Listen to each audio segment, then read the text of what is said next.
La noche del 21 de septiembre de 1327, algo sucedió entre los muros fríos y espesos del castillo de Berkeley, un acontecimiento que ningún testigo sería capaz de borrar de su memoria.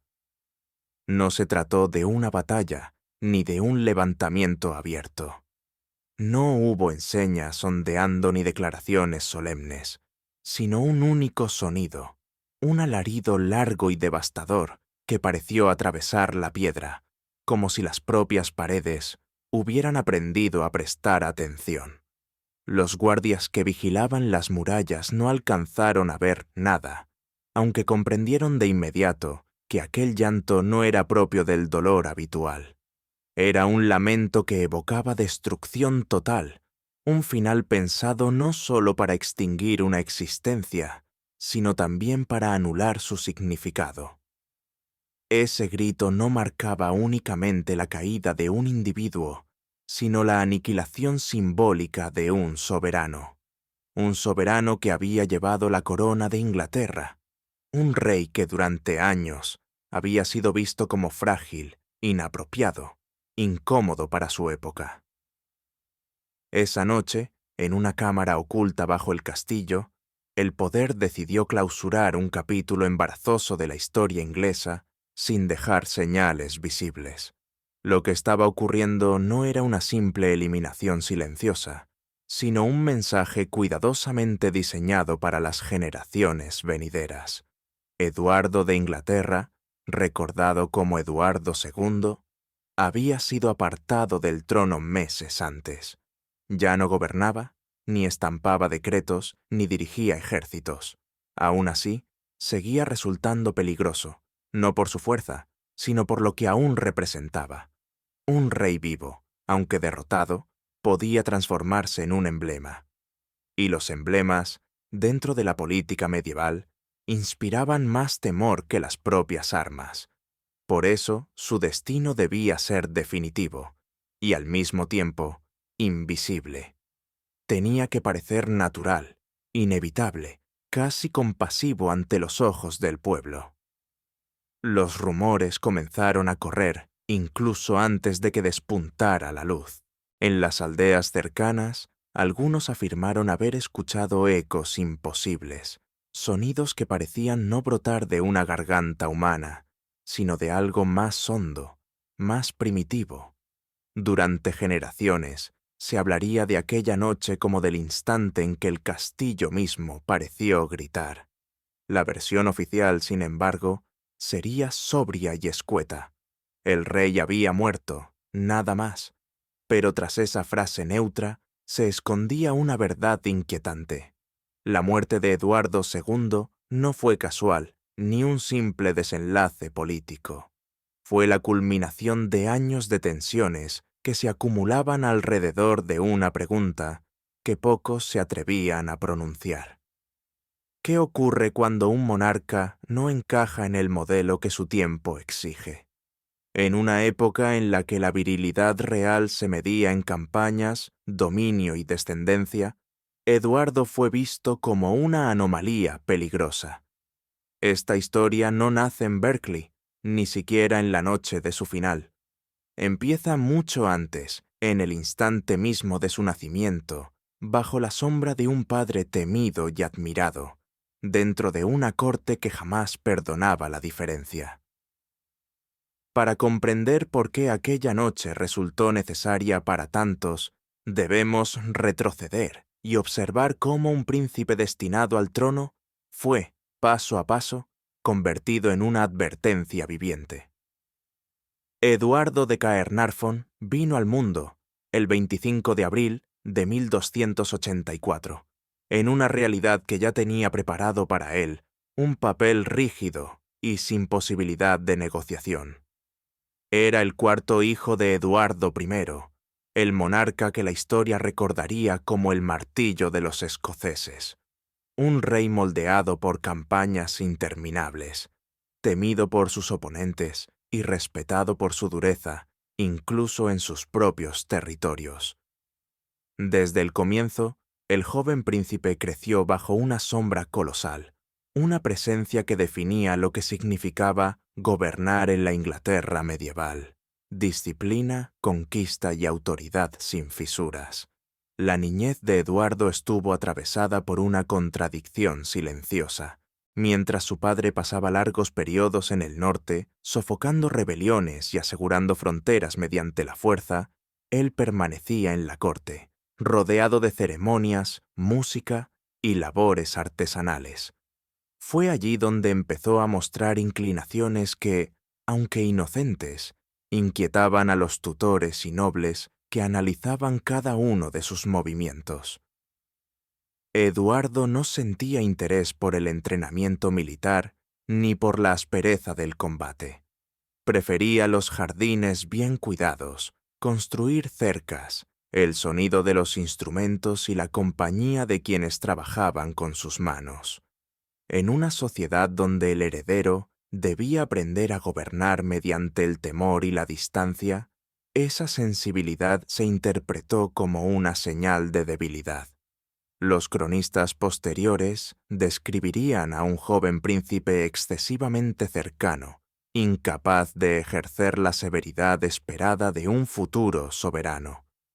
Pero más allá de esos juicios, lo que se estaba formando era un conflicto profundo entre identidad personal y la carga de la expectativa social.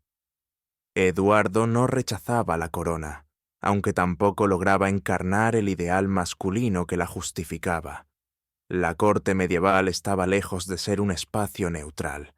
Funcionaba como un escenario constante, donde cada gesto del heredero era examinado, comentado y registrado. La diferencia no pasaba inadvertida. Para muchos nobles, un rey debía ser ante todo un símbolo viviente del orden. Cualquier desviación, incluso mínima, parecía amenazar la estabilidad del trono.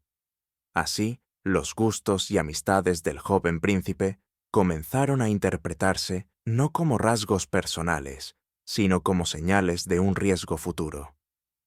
Con los años, la distancia emocional entre padre e hijo se hizo cada vez más evidente. Eduardo I, endurecido por la guerra y el poder, no ocultaba su desencanto. Las comparaciones se volvieron inevitables y, a menudo, hirientes. Donde el padre representaba firmeza, el hijo ofrecía cercanía. Donde se esperaba dominación, él mostraba una necesidad sincera de compañía. En ese contraste fue tomando forma una relación dominada por el reproche y la falta de entendimiento, una tensión que dejaría marcas profundas en el temperamento del príncipe. Vista desde hoy, la historia de este joven sucesor obliga a plantear una pregunta incómoda. ¿Hasta qué punto puede una sociedad aceptar que quien ocupa el poder sea distinto a la imagen que ella misma ha construido? En la Inglaterra del siglo XIII, la respuesta era directa y severa. La diferencia no se corregía, se castigaba, y Eduardo, aún sin ser consciente de ello, avanzaba hacia un destino donde su propio carácter sería usado como arma en su contra. Fue en medio de esas tensiones silenciosas cuando surgió la figura que alteraría para siempre la vida de Eduardo, Piers Gaveston.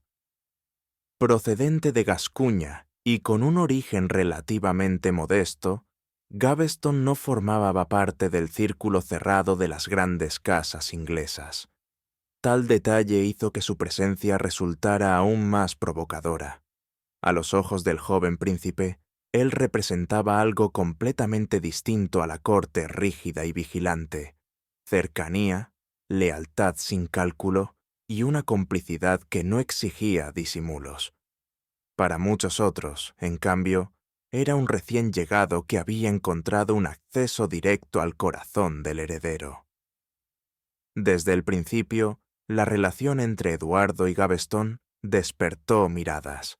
No era una amistad discreta, ni una alianza práctica como tantas que surgían entre nobles. Era un vínculo visible, constante, imposible de pasar por alto. Compartían estancias, actividades diarias y una confianza que difuminaba las jerarquías tradicionales.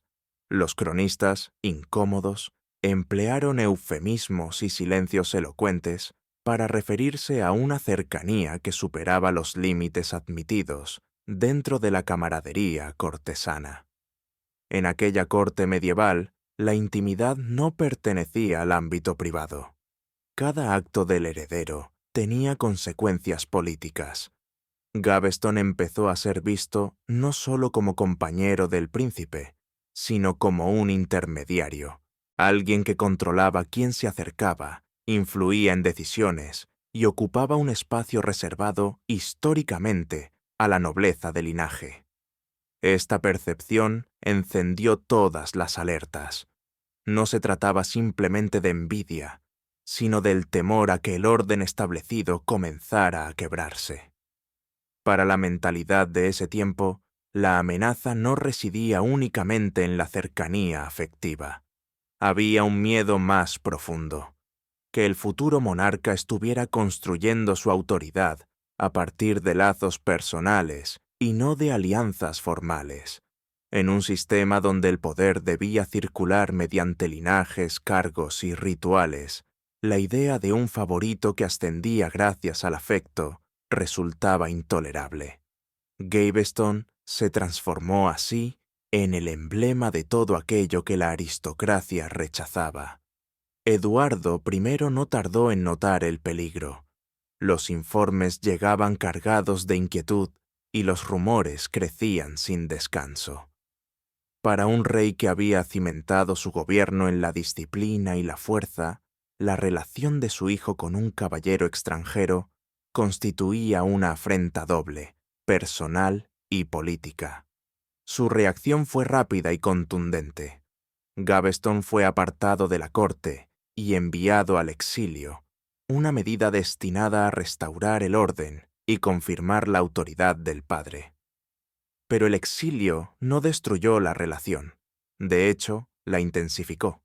La distancia transformó la convivencia cotidiana en una dependencia emocional que se expresaba en mensajes, promesas y esperanzas. Para Eduardo, Gaveston dejó de ser únicamente un compañero. Pasó a ocupar un lugar central en su vida interior, un refugio frente a una corte cada vez más hostil. Para los nobles, esta insistencia solo confirmó sus temores más profundos. Este episodio muestra una dinámica que se repite a lo largo de los siglos. Cuando el poder se mezcla con afectos considerados impropios, la respuesta suele ser excesiva. Gaveston dejó de ser visto como una persona para convertirse en una idea peligrosa, un recordatorio de que el heredero no seguía las normas implícitas del poder. Y en aquella Inglaterra medieval, las ideas peligrosas no se discutían, se eliminaban.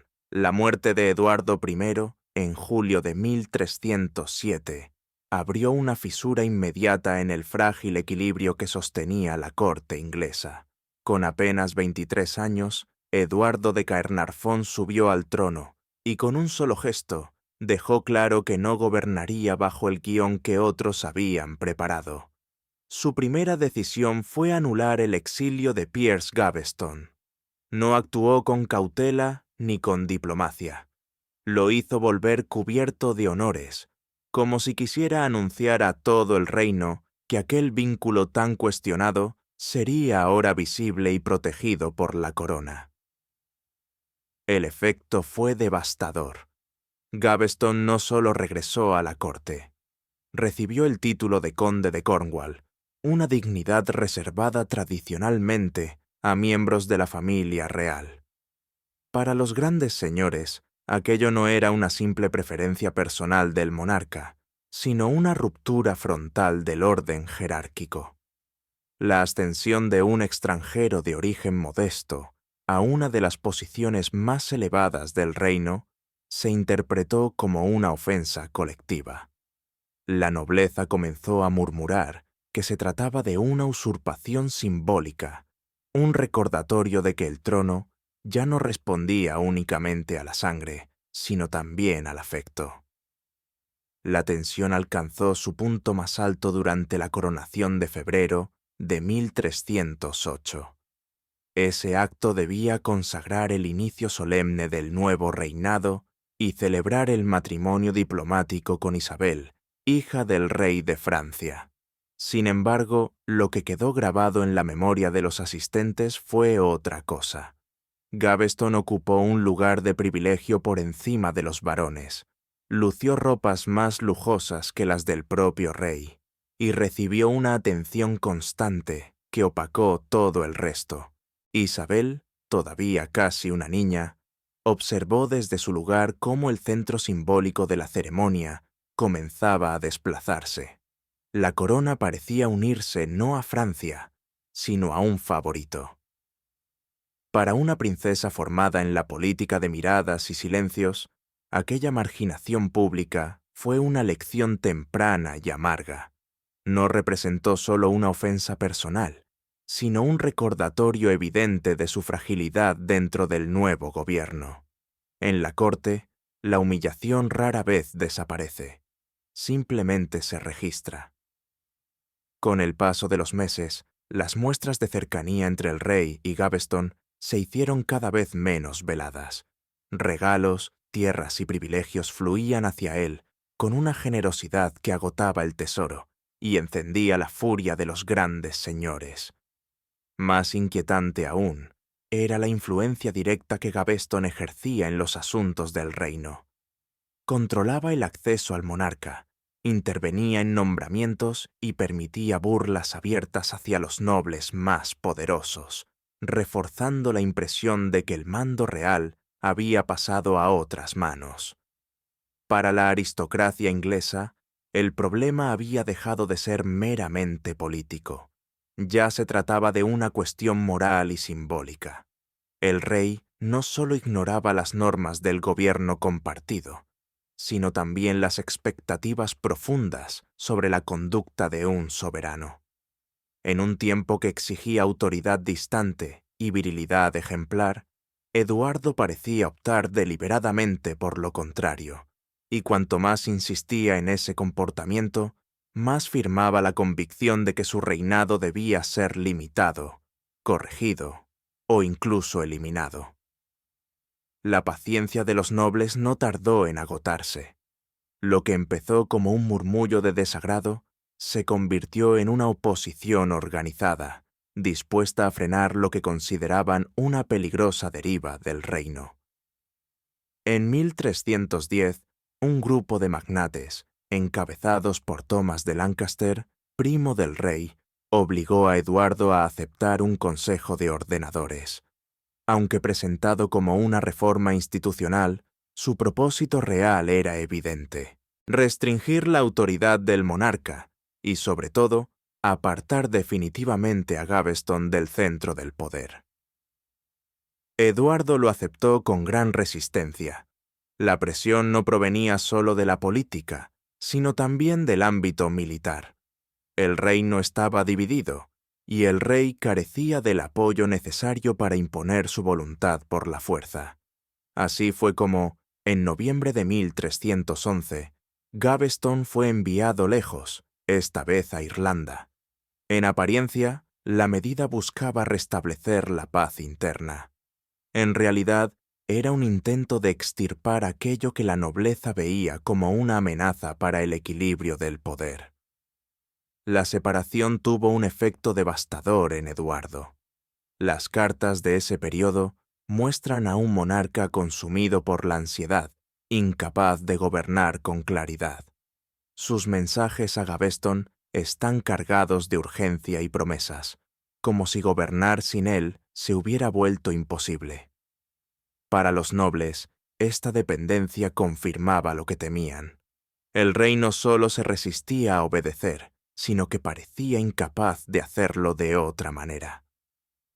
A comienzos de 1312, Eduardo desafió abiertamente a sus oponentes y ordenó el regreso de Gaveston. Fue un gesto de desafío total, una declaración de que su voluntad se situaba por encima de cualquier imposición. Pero aquella decisión selló el destino del favorito. Los nobles, liderados por Lancaster, Guy de Beauchamp y Emer de Valence, movilizaron sus seguidores. Lo que vino después no fue una guerra abierta, sino una persecución constante a través del reino. Eduardo y Gaveston escaparon juntos, refugiándose en castillos y dominios aliados, siempre un paso por delante, hasta que dejaron de estarlo. En mayo de 1312, Gaveston fue capturado mientras el rey buscaba apoyo lejos de allí. Fue llevado al castillo de Warwick, donde permaneció retenido durante semanas. Mientras tanto, Eduardo ofrecía concesiones desesperadas. Tierras, títulos, riquezas. Nada consiguió revertir la decisión. El veredicto ya estaba tomado. Para los señores, Gaveston no representaba únicamente a un compañero molesto. Era un símbolo que debía desaparecer para restaurar el orden. Su final se decidió en un lugar apartado, lejos de ceremonias públicas. No hubo juicio completo ni ritual legitimador. Hubo, en cambio, una resolución discreta destinada a enviar un mensaje irrefutable.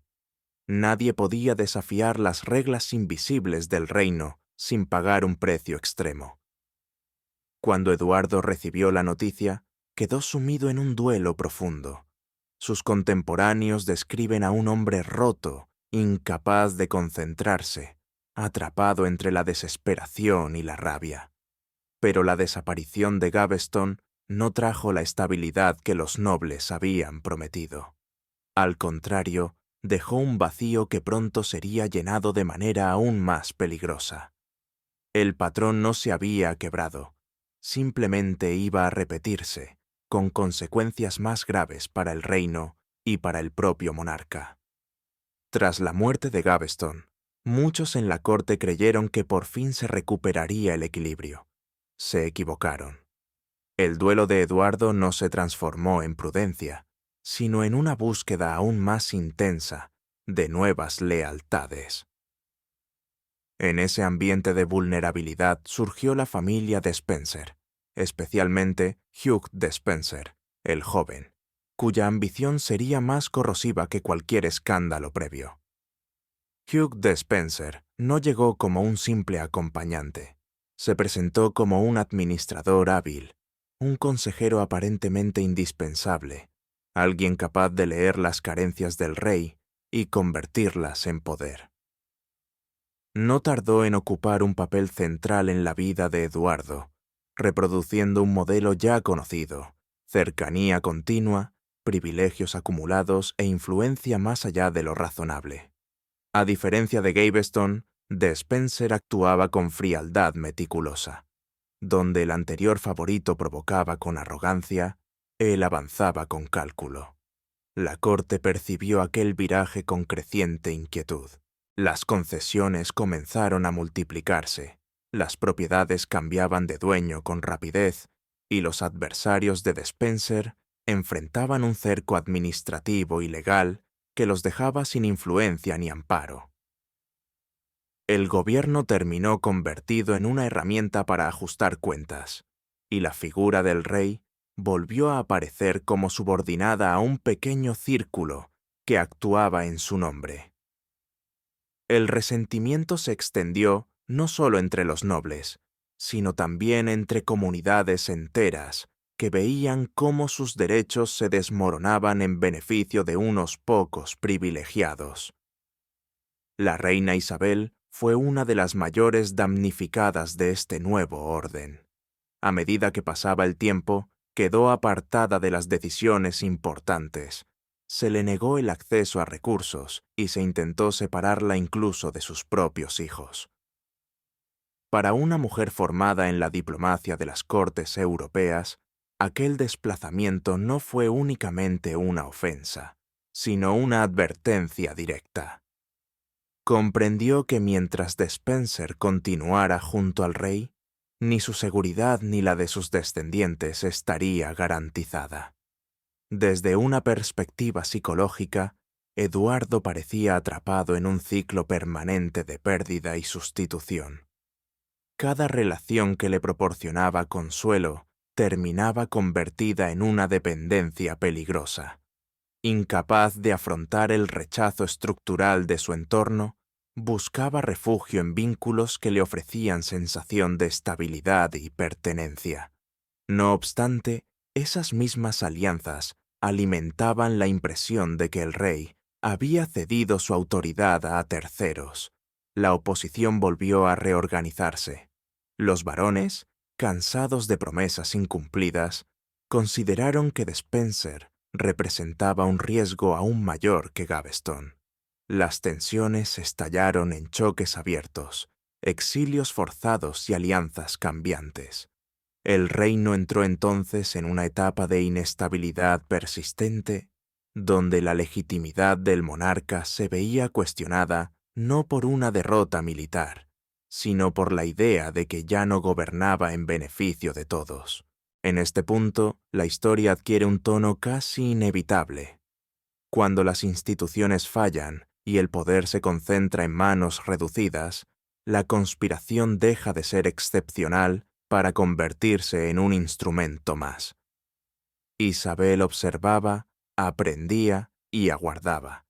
Su experiencia le había demostrado que la paciencia, en política, puede resultar más letal que la fuerza, y pronto encontraría el escenario adecuado para transformar su aislamiento en una ventaja. La ocasión surgió en 1325, oculta bajo un gesto diplomático. Eduardo autorizó a Isabel a viajar a Francia para gestionar asuntos pendientes entre ambas coronas. A simple vista, el desplazamiento parecía rutinario y sin mayor importancia, pero en realidad marcó el punto de ruptura. Lejos de la vigilancia del rey y del cerco impuesto por los Despenser, la reina recuperó algo que llevaba años perdido: libertad de maniobra. En la corte francesa, Isabel dejó de ser un adorno ceremonial y pasó a desempeñar un rol político activo. Allí volvió a encontrarse con Roger Mortimer, un noble inglés exiliado tras una rebelión fallida contra el gobierno de Eduardo y la influencia de los Despenser. Mortimer no era un impulsivo aventurero, sino un estratega paciente que conocía a fondo las fracturas internas del reino. Entre ambos se formó una alianza construida sobre resentimiento, cálculo y una lectura clara del momento histórico. La diferencia clave entre esta unión y las del propio rey era su objetivo. No se fundamentaba en indulgencia ni en refugio emocional, sino en preparación. Isabel y Mortimer comprendieron que el descontento era generalizado.